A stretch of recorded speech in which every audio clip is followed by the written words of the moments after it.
He made over $150 million, not slowly, not over decades, but at a speed most people can't even imagine. And for a while, it looked like nothing could go wrong. Because when money comes in that fast, you stop thinking about limits. You start thinking it will never end. But it did. And when it ended, it didn't fade away quietly. It collapsed.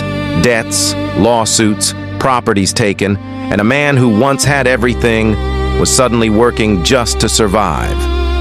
His name was Nicolas Cage. And this story isn't just about money. It's about what happens when there's no one to tell you to stop. At the peak of his career, Nicolas Cage wasn't just successful. He was everywhere.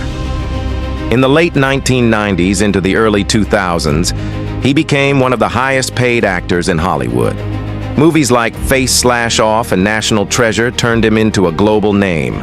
At one point, he was earning over $20 million for a single film. Think about that. One role, one contract, more money than most people will see in a lifetime. And it didn't stop there. Because once you reach that level, everything speeds up. More offers, more deals, more money. And for a while, it felt like it would never slow down. But something else was growing at the same time. Something quieter. Something far more dangerous. His spending. At first, it didn't seem like a problem. Because when you're making that much money, everything feels small. A mansion, normal. A luxury car, expected. Another property. Why not? But Nicolas Cage didn't just spend money. He chased experiences. Rare, unusual, almost unbelievable things. And that's where the story starts to change, because at some point, he didn't just buy houses, he started collecting them. Not one, not two. Over 15 properties across different locations, mansions, estates, even castles. And that should have been the limit, but it wasn't. Because then, he bought something that made people stop and ask questions. A dinosaur skull, a real one. Hundreds of thousands of dollars for something that had no real use, no return, no purpose, except ownership. And that moment was a sign. But not everyone saw it. Because when someone is successful, we don't question their decisions. We assume they know what they're doing. But then, it went even further. He bought a haunted mansion. Not just any house. A property known for its history, its stories, its reputation. And now, his spending wasn't just expensive. It was unpredictable, and unpredictable is dangerous. Because at that level, it's not about what you can afford today. It's about what happens tomorrow. And tomorrow was already forming, quietly, behind the scenes. Because while all of this was happening, something else was being ignored. Taxes, millions of dollars building up over time. Not noticed, not controlled, just growing. The dangerous part? Nothing felt wrong yet. The money was still coming in. The lifestyle was still active. Everything still looked perfect, until one day it didn't. Because when the numbers finally caught up, they didn't come small. They came all at once. Reports started surfacing. Millions owed. Then more. Then even more. Until the total became impossible to ignore. Over $6 million owed in taxes. And that's when everything started shifting.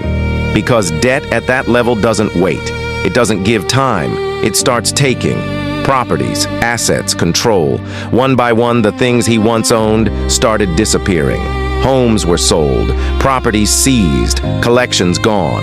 And suddenly, the life that once felt unlimited had limits. Very real ones. But here's where the story becomes even more intense. Because most people think, okay, he stopped spending. He didn't. Because the problem wasn't logic, it was habit. When you live without limits for too long, you don't know how to stop. even when everything is falling apart. And that's what makes this story dangerous, because the collapse didn't happen in one moment. It happened while everything still looked okay, and by the time it became obvious, it was already too late. Now imagine this: you go from private islands, castles, and rare artifacts to watching everything get taken away, one piece at a time, and there's nothing you can do to stop it. That's exactly where he found himself. And that's when survival mode began. Because now working wasn't optional. It was necessary. He started taking roles back to back, non-stop. Not because they were great, not because they were meaningful, but because they paid. And for years, that's what he did. Film after film, project after project, just to recover what had been lost. Slowly, he started climbing back, paying off debts, rebuilding stability, trying to regain control. But here's the truth most people don't talk about. Even when you recover financially, you don't get everything back.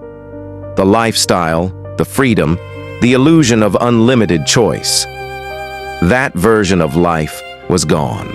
And what replaced it was something very different. Awareness. Because now, he understood something he didn't before. That money isn't the problem. Lack of limits is. And when there's no control, no boundaries, no one telling you to slow down, it doesn't matter how much you make. It won't last. And that brings us to the real lessons hidden in the wreckage of a $150 million fortune. Because sometimes, it's not about the money, it's about what it reveals. And if there's anything this story teaches, it's this: money doesn't destroy people, it exposes them. Because when there are no limits, your habits get louder, your decisions get bigger, and your mistakes get more expensive. He didn't lose everything in one moment. He lost it slowly, while everything still looked fine. And that's what makes it dangerous. Because most people think they'll see it coming, but you don't. Not when the money is still flowing. Not when life still looks good on the outside. Until one day, it isn't. And by then, it's already too late. So the real lesson isn't about money. It's about control. Because if you can't control what you have, it won't matter how much you make. It won't stay. And that's the part nobody talks about. Because the hardest thing to buy is the wisdom to know when you already have enough.